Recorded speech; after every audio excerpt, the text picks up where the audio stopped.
야곱에게 하나님께서 약속하신 대로 이 부족은 애굽 땅에서 430년을 지내는 동안 약 300만 명에 이르는 거대한 민족으로 발전하여 형성하게 되었습니다.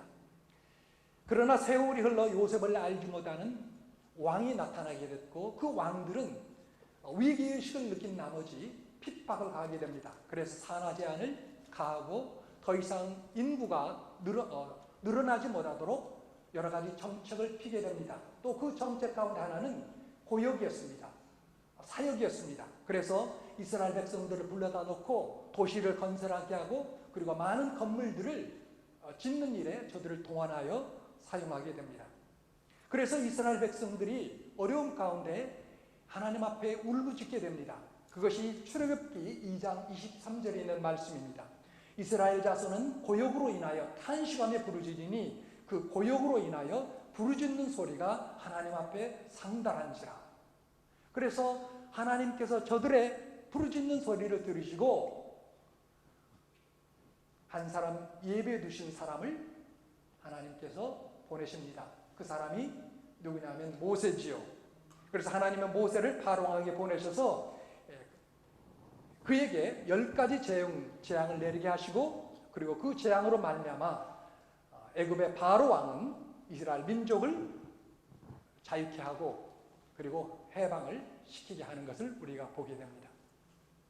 이스라엘 민족이 노예 생활을 청산하고 자유를 얻어 젖과 꿀이 흐르는 그러한 자유의 땅 가나안 땅으로 나가는 길에 홍해를 만나게 됩니다. 뒤에는 애굽의 특별 병거, 오늘날로 말하면 전차죠. 600대의 전차 부대를 중심으로 해서 보병이 수십만의 보병이 추격을 해서 홍해 앞바다에 텐트를 치고 있는 이스라엘 민족을 몰살시키려는 그러한 진격을 갖게 되는 것을 보게 됩니다. 그래서 이스라엘 민족들은 그야말로 진퇴양난의 위기에 처합니다. 앞은 홍해바다요, 뒤는 이스라엘 전차 부대를 중심으로 한 엄청난 수의 보병이 필사적으로 달려드는 그런 상황 가운데 처하게 됩니다. 홍해라는 놀라운 인생의 복병들을 저희들은 만나게 되는 것이죠. 여러분, 여기서 우리가 한 가지 교훈을 얻습니다. 뭐냐면 우리도 이 땅을 살아가면서 인생의 홍해라는 문제를 만나게 된다는 것이죠. 예기치 않는 홍해라는 복병을 만나게 됩니다. 그것이 어떤 경우는 사업의 실패로 올 수도 있고요, 전혀 예기치 않게 질병으로 올 수도 있고, 또 여러 가지 종류의 사고로 올 수도 있습니다. 시험의 낙방 혹은 상처, 배신, 버림 등 수많은 인생의 여러 가지 시련과 고난들이 우리들 앞에 다가오는 것을 우리가 봅니다. 여러분, 이러한 여러 가지 종류의 문제의 홍수들이 나타날 때에 여러분은 어떻게 반응하십니까? 여러분은 어떻게 또 무엇을 하십니까? 아니, 그 문제의 홍수는 어디에서 오는 것입니까? 이스라엘 백성들이 만났던 이 홍해, 그리고 뒤에 있는 그 복병은 과연 무슨 조화로 일어난 것입니까? 우리는 성경을 통해서 우리 인생에서 만나는 이 홍해라는 이 복병, 이것은 크게 두 가지로서 오는 것을 보게 됩니다. 하나는 사탄이 주는 홍해가 있습니다. 사탄이 주는 홍해가 있는데, 그것은 그저 사탄이 자기의 능력으로만 주는 것이 아니고, 놀라운 것은 하나님의 허락하심 가운데 있게 되는 홍해가 있다는 사실입니다. 사탄이 주는 것이지만 사탄이 자기의 능력으로 주는 것이 아니라 특별히 하나님의 백성들에게 주어지는, 나타나는 홍해는 하나님의 허락하심 가운데 주어진다는 것입니다. 이와 같은 그 영적 진리 원리를 발견할 수 있는 가장 대표적인 사건이 무엇입니까? 성경에 기록된 사건 가운데 바로 욥이 당한 사건입니다. 구약에 보면 욥은 당대의 의인이었습니다. 욥기 1장 1절에 보면 이렇게 기록되어 있습니다. 우스 땅에 욥이라 하는 사람이 있었는데 그 사람은 순전하고 정직하여 하나님을 경외하며 악에서 떠난 자더라. 얼마나 욥에 대한 칭찬을 말씀해주고 있습니까? 그는 순전하고 정직하여 하나님을 경외하고 악에서 떠난 사람이다. 한두 마디도 족할 터인데 자그만치 네 마디로 욥의 삶을 평가해 줍니다. 하나님께서 직접. 그러니까 세상 사람들이 다 환난을 당해도 하나님을 사랑하고 경외하는 그러한 척도로 본다면 욥은 환난을 당할 필요가 없는 사람입니다. 그런데 놀라운 사실은 그런 욥 같은 사람에게 세상 사람들이 당하기 힘든 고난을 당하게 되더라는 것이죠. 그런데 사탄이, 여러분 잘 아시지만 욥기를 읽어보면 아시겠지만 사탄이 제 힘으로 그냥 갖다 줬습니까? 아니죠. 욥이 당하는 그 고난의 단계마다 하나님께서 허락하심을 봅니다. 단계. 욥이 감당할 수 있을 정도까지 허락하시는 것을 보게 됩니다. 그래서 여러분, 욥은 그 환난 속에서 뭘 잃게 됩니까? 모든 재산이 잃습니다. 자녀들 다 잃게 됩니다. 자기 몸의 건강도 완전히 잃었습니다. 그리고 심지어 아내도 그를 떠났습니다. 욥에게 남은 게 무엇입니까? 아무것도 없습니다. 여러분, 재산 다 잃었죠? 자식 잃었죠? 건강 잃었죠? 아내 떠났으면 남은 게 뭐가 있겠습니까? 생명? 그 생명도 죽은 목숨이죠. 어떤 면에서 보면 그렇지 않습니까? 자, 사탄은 이런 가혹한 시련을 통해서 욥의 믿음을 무너뜨리려고 했고요. 그리고 최악의 불행과 실패의 결과를 안겨주려고 했습니다. 이런 때때로 사탄은 욥에게 했던 것처럼 홍해라는 이 암초를 우리에게 허락하실 수도 있다는 거예요. 주기도 한다는 것이 누구의 허락 아래? 하나님의 허락하신 가운데. 이게 하나라면 또 하나는 하나님께서 직접 주시는 홍해가 있을 수 있다는 것을 보게 됩니다. 바로 오늘 기록된 이스라엘 백성들이 만났던 징태양난 속에서 이 홍해는 바로 하나님께서 설계하신, 하나님께서 의도하신 홍해였습니다. 여러분, 애굽 땅을 출애굽한 그 이스라엘 백성들이 이제 하나님께서 지시한 대로 젖과 꿀이 흐르는 가나안 땅으로 가게 되는데 하나님께서 그 노선을 정해 주셨습니다. 일반적으로 볼 것 같으면 이스라엘 백성들이 살았던 고센 지역은 그 이스라엘의 북쪽 지역입니다. 그러니까 지중해가 가깝습니다. 그러니까 여러분 지도를 한번 생각해 보십시오. 지중해가 가까운 북쪽 지방에 살고 있었는데 그 지중해를 따라서 올라가면 홍해를 거의 건널 필요도 없이 그냥 가게 됩니다. 가나안 땅으로 들어갈 수 있습니다. 그럼에도 불구하고 하나님께서는 그렇게 말씀하시지 않고 동쪽으로 가라. 너희들이 있는 곳에 바로 동쪽으로 가라. 그러면 그게 뭡니까? 광야입니다. 광야 끝은 무엇입니까? 바로 홍해입니다. 그리고 홍해 앞에 도달했을 때 텐트를 치도록 하셨습니다. 자, 이것을 또 이것을 들었던 바로는 됐구나.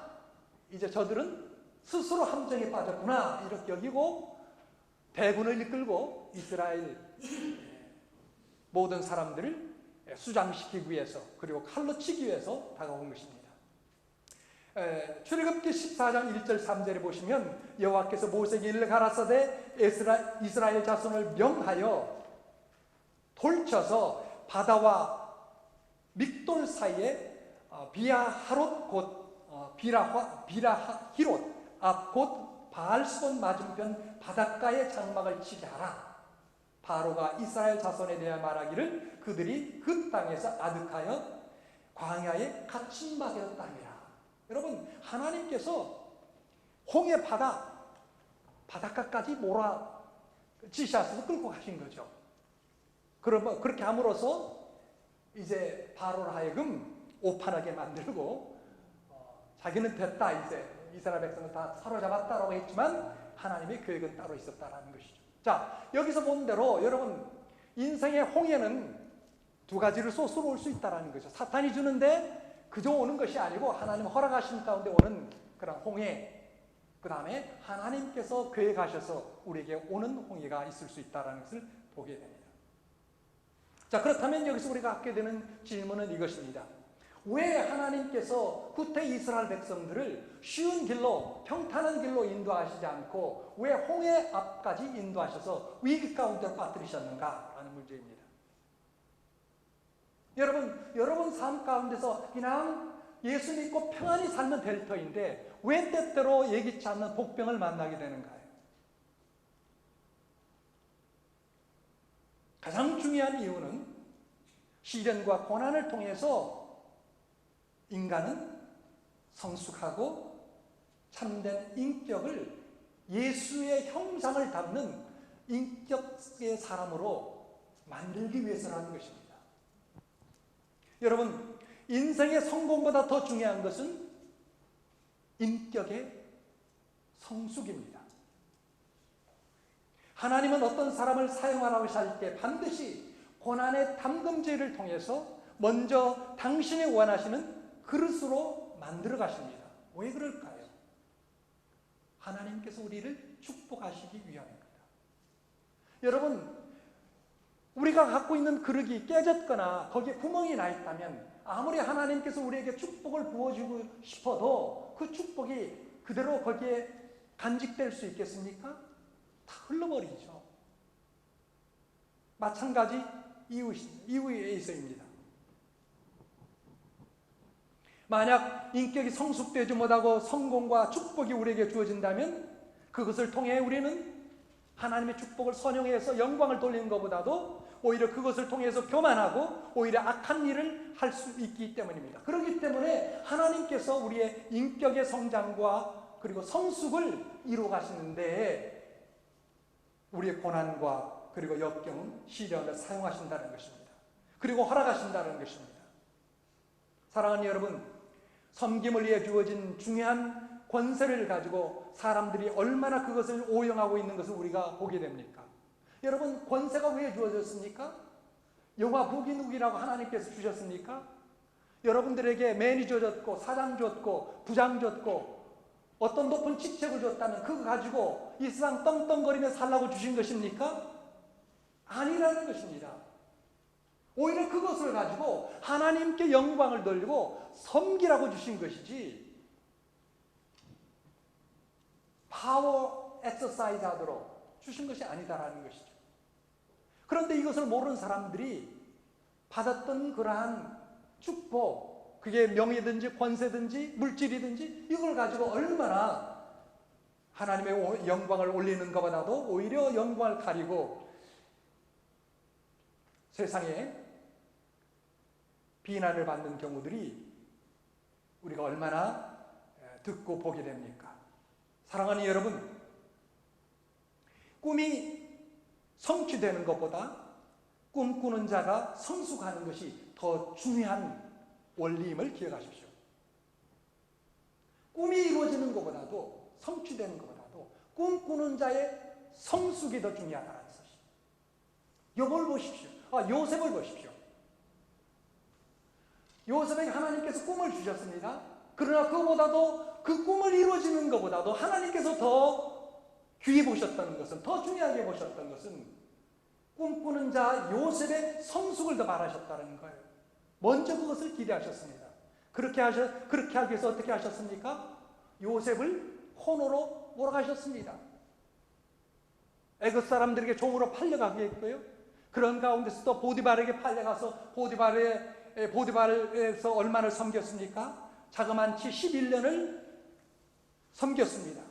그리고 또 보디발의 아내의 누명을 받아서 2년 동안 옥살이하는, 그래서 13년을 종으로서 그리고 죄수로서 섬겼던 것을 보게 됩니다. 그런 교회의 그런 시간을 통해서 욥이 하나님을 의지하고 그리고 하나님의 형상을 담는 사람으로 세워지게 되었다는 것이죠. 여러분, 요셉뿐만 아닙니까? 다윗은 또 어떻습니까? 다윗도 왕으로 기름을 부음을 받았지만 자그마치 10년 동안 자신의 목숨을 노리는 사울 왕을 피하여 유랑 생활하면서 하나님의 사람으로 연단받게 된 걸 봅니다. 여러분, 이스라엘 백성들을 출애굽시킨 그 인도자 모세는 또 어떻습니까? 모세도 마찬가지였습니다. 인생의 4분의 1을, 인생의 3분의 1, 40년을 광야에서 목동으로 초야로 지냈던 것을 보게 되지 않습니까? 그런 가운데 그는 철저하게 하나님을 의지하고 하나님 앞에 순종하고 그리고 겸손하고 하나님의 사람으로서 빚어지는 것들을 우리가 말씀을 통해서 보게 됩니다. 그래서 욥기를 통해서 주께 하나님께서 우리에게 주신 말씀이 있습니다. 나의 가는 길을 오직 그가 아시나니 그가 나를 단련하신 후에는 내가 정금같이 나오리라. 그리고 시편 119편 71절의 말씀, 고난당한 것이 내게 유익이라. 이로 인하여 내가 주의 율례를 배우게 되었나이다. 고난을 통해서 내가 배울 수 없는 것, 고난의 학교를 통해서 내가 배울 수 없는 것, 하나님의 말씀, 내가 세울 수 없는 것, 나의 인격, 신앙의 성장을 이루게 되다라는 것이죠. 여러분, 그렇기 때문에 여러분의 인생에 삶께 닥친 여러 가지 위기, 복병, 고난, 시련, 이것을 그냥 흘러보내지 마십시오. 하나님의 놀라우신 섭리 속에 주어지고 있다는 것을 기억하시기 바랍니다. 인생의 문제를 깊이 통찰을 하려고 했던 독일의 무노 괴테는 이런 말씀을 남겼습니다. 고난이 있을 때마다 그것이 참된 인간이 되어가는 과정임을 기억하라. 그리고 스위스의 내과 의사이며 정신의학자인 유명한 정신의학자 그리스도인 폴 뚜리니에는 이런 말을 또한 했습니다. 사람의 성숙은 성공보다는 실패나 시련을 거쳐서 실현될 수 있다고 할 수 있습니다. 그리고 건강한 사람보다는 병든 사람 중에서 참된 인생을 살아가는 사람이 많습니다. 여러분 실패 경험했습니까? 또 실패했다고 생각되십니까? 하나님의 뜻이 있고 그 뜻 속에 여러분의 성숙이 거기에 담겨져 있다는 것이죠. 여러분의 육체에 어떤 어려운 건강상의 문제가 발생했습니까? 이분의 고백에 들어볼 것 같으면 참된 인생을 살아갈 수 있는 그런 길로 인도하시기 위함이라는 것을 보게 됩니다.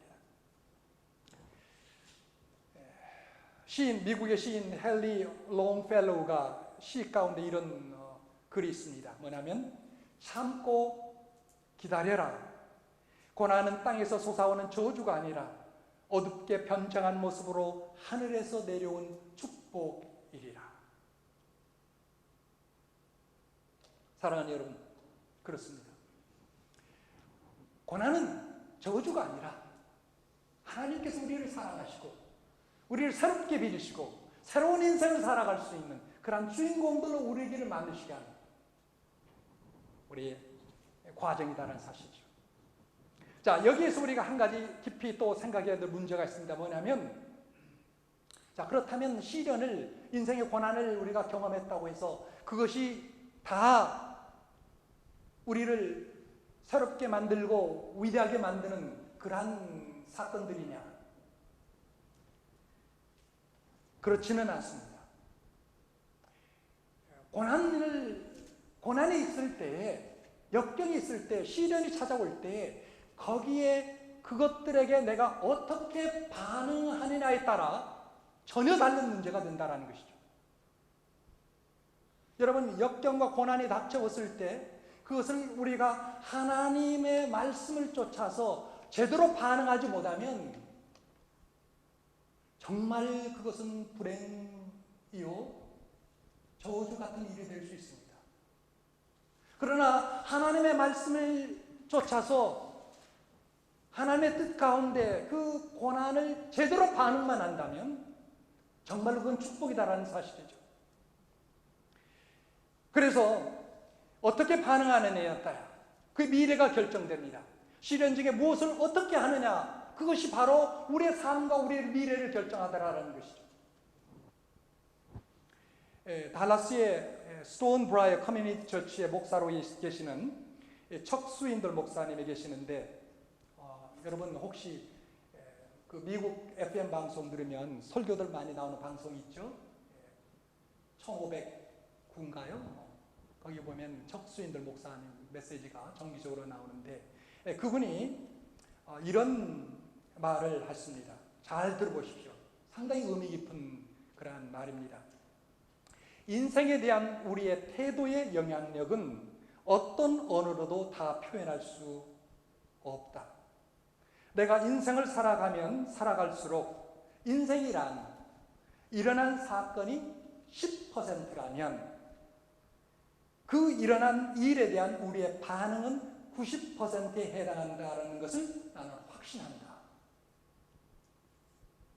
여러분 귀에 들어옵니까? 자, 우리의 인생이 있는데 살아가는 게 인생이죠.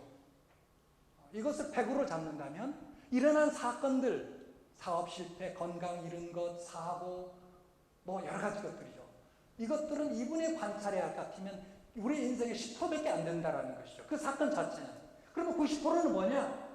일어난 사건들에 대한 반응이 결국 90%를 차지한다는 거예요. 90%. 그러니까 사건 자체보다 더 중요한 것은 우리의 반응이라는 것이죠. 계속해서 이런 말을 하고 있습니다. 하루하루를 지내면서 내가 내린 가장 중요한 결정은 태도에 대한 나의 선택이다. 태도는 나의 과거, 교육, 나의 은행 구좌, 나의 성공 혹은 실패, 명성 혹은 고통, 다른 사람이 나에 대하여 생각하는 것이나 혹은 말하는 것, 나의 환경, 나의 주의, 그런 어떤 것보다 더 중요하다. 태도는 나를 전진하게 하거나 혹은 나의 진로를 저해하기도 한다. 나의 열정의 불을 타오르게 하거나 혹은 나의 희망을 공격하기도 한다.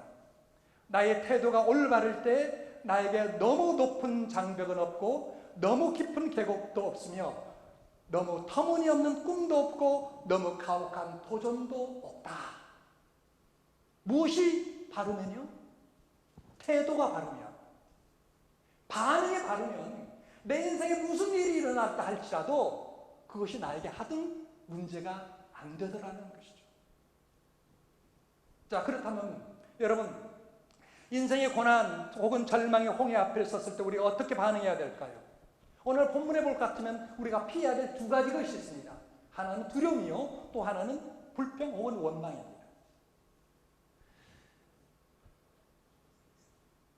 여기 이스라엘 백성들이 만났을 때, 홍해를 만났을 때, 그리고 뒤에 애굽의 병거와 군대들이 자기를 추격하며 죽이려고 달려들었을 때 이스라엘 백성들은 어떤 반응을 보였습니까? 바로 두려움과 그리고 원망이었습니다. 오늘 말씀을 보세요. 여기 14장 우리가 읽었었죠?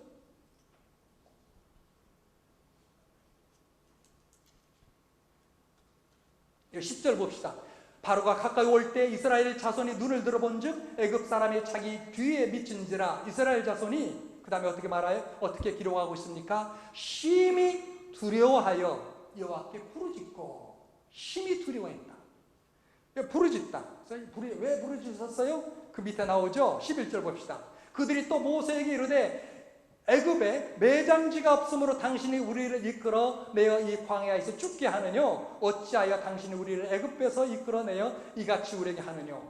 온갖 원망 불평 다 쏟아놓습니다. 왜 우리가 애굽 땅에서 그냥 종살이 하다 죽겠다고 하는데 끌어내가지고 이 홍해바다에 빠져 죽게 하느냐? 이런 말 아닙니까?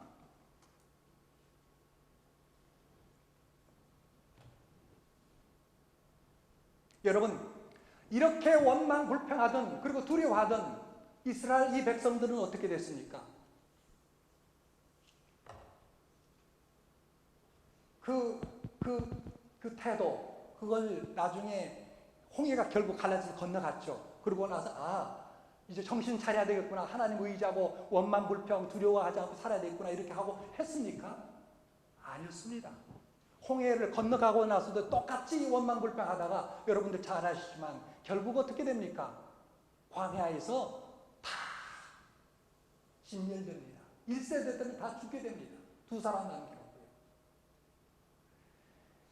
사랑하는 여러분, 이 두 감정은 두려움과 원망, 불평 이런 두 감정은 우리를 죽일 뿐만 아니라 우리 자신이 속한 공동체, 그것이 교회든 가정이든 직장이든 엄청난 해독을 끼친다는 것을 우리는 꼭 기억하고 경계해야 될 필요가 있습니다.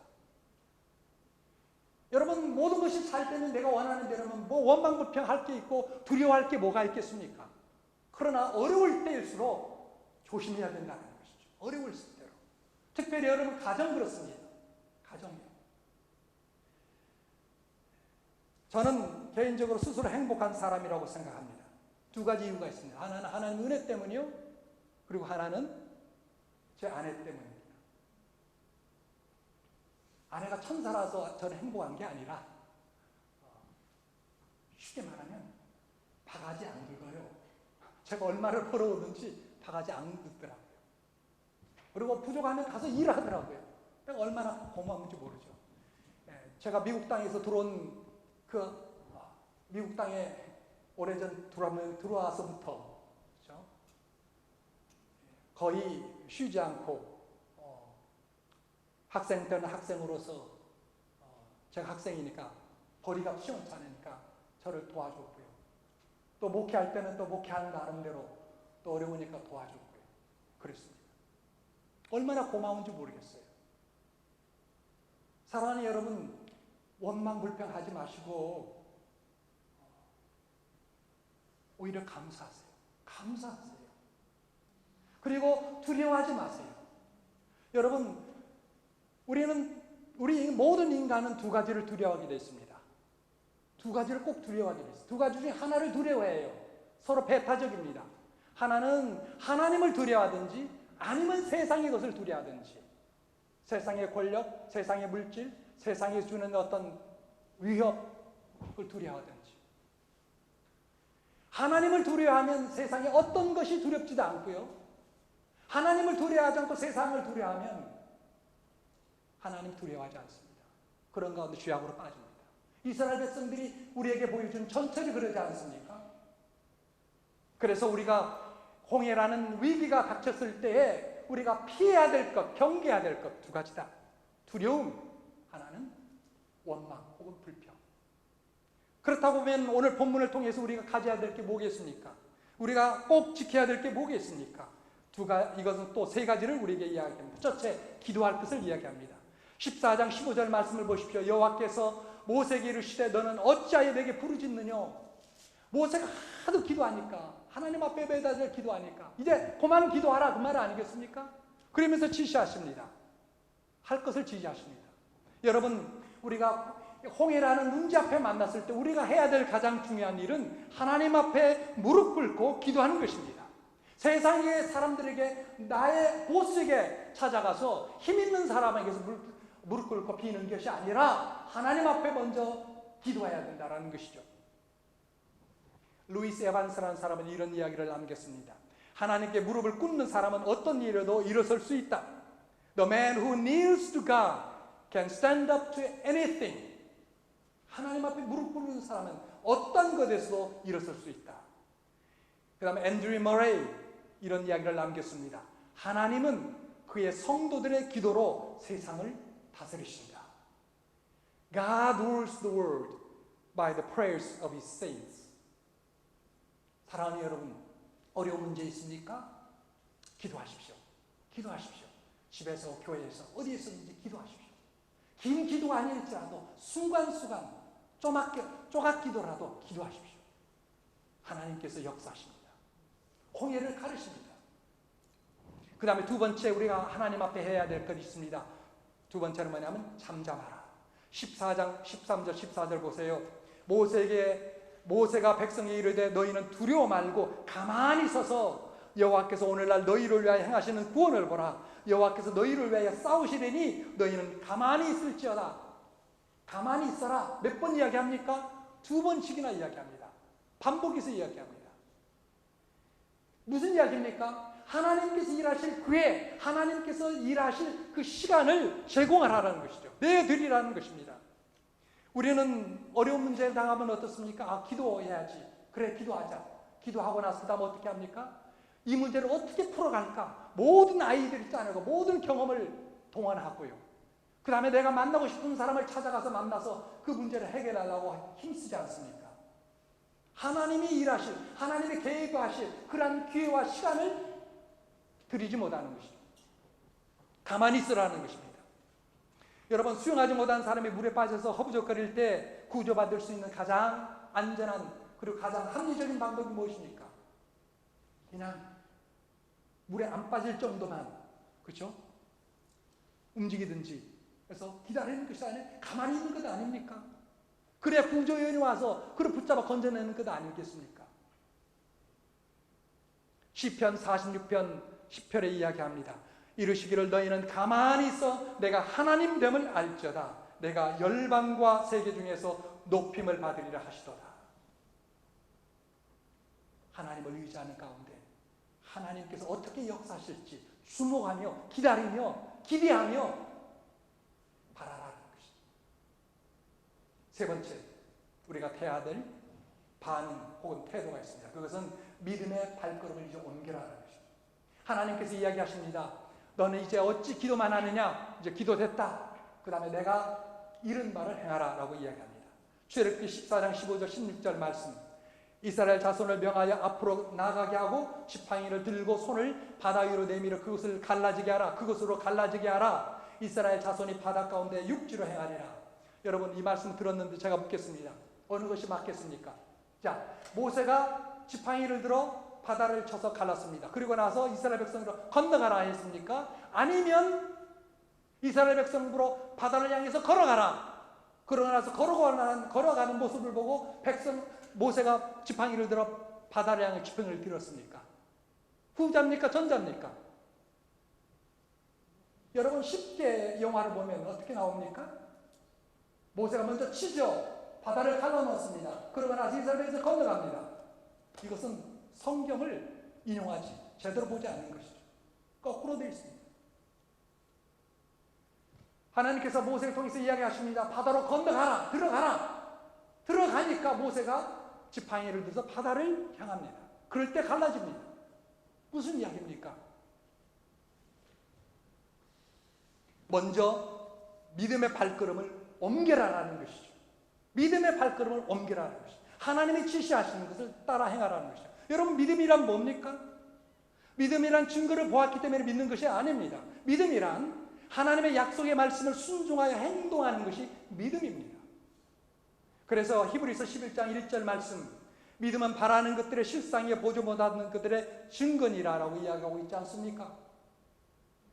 그래서 여러분, 어떤 문제가 있을 때 하나님의 말씀을 통해서 들려주시는 음성이 있다면, 깨달음이 있다면 그대로 순종하고 믿음으로 발걸음을 옮기십시오.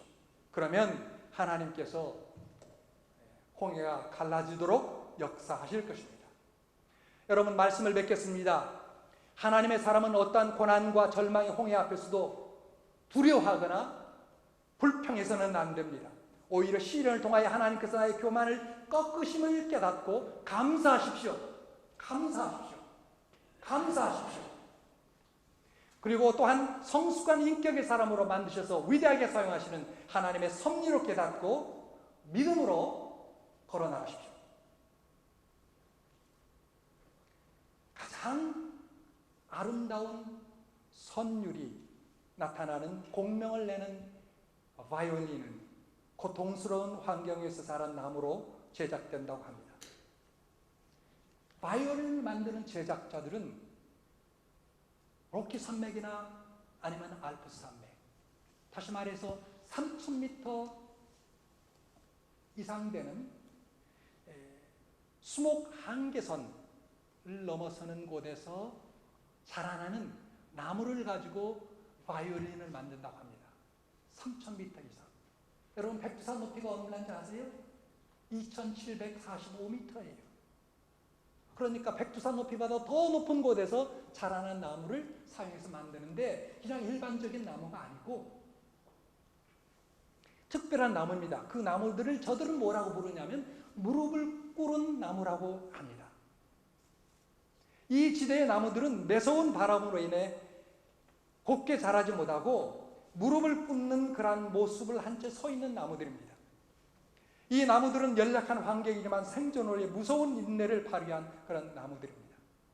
그래서 세계적으로 가장 공명이 잘 되는 명품 바이올린은 특별한 나무, 어떤 나무요?